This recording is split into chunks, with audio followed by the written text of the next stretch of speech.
अस्सलाम वालेकुम। बकरीद में अचानक इस्तेमाल होने वाले टोटके।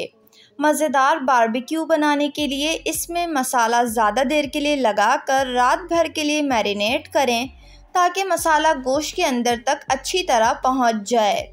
बारबेक्यू मसाले में लीमू और दही लाजमी शामिल करें और फिर गोश्त पर मसाला लगाएं। सर्व करने से पहले इस पर लीमू का रस डाल दें, जिससे आपका बारबेक्यू मज़ीद मज़ेदार और लजीज हो जाएगा। प्याज को फ़ौरन ब्राउन करने के लिए इसमें चुटकी भर चीनी डाल दें। प्याज बहुत जल्दी सुनहरी हो जाएगी।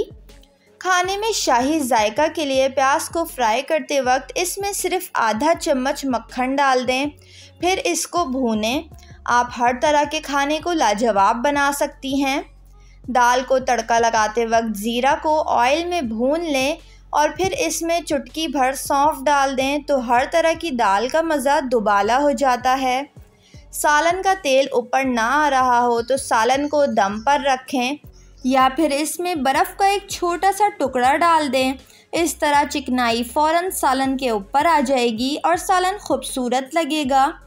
कलेजी या गोश्त की बदबू ख़त्म करने के लिए सालन पकाते वक्त इसमें अदरक लहसुन का पेस्ट का इस्तेमाल ज़्यादा करें। गोश्त गलाने के लिए कच्चे पपीते का पेस्ट बनाकर रख लें और पेस्ट बनाते वक्त इसमें तेल और सिरका शामिल करें और इसको फ्रीज़र में रखें तो ये काफ़ी अरसे तक ख़राब नहीं होगा।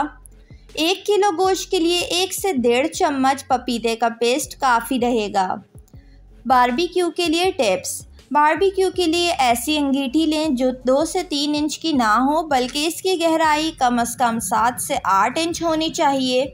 बिहारी बोटी और तिक्के के लिए चकोर वाली सीखें लें। कोयले को पहले से दहका लें ताकि बारबेक्यू को ठीक तरह से गर्माइश मिल सके।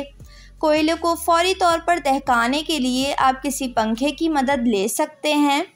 बारबेक्यू करते वक्त कोयलों पर आग ना भड़काएं, इससे बारबेक्यू जल जाएगा, जायका ख़राब होगा। इसको धीमे दहके हुए कोयलों पर बनाएं और पंखे से हवा झलते रहें। वीडियो को लाइक और चैनल को ज़रूर सब्सक्राइब कर लें।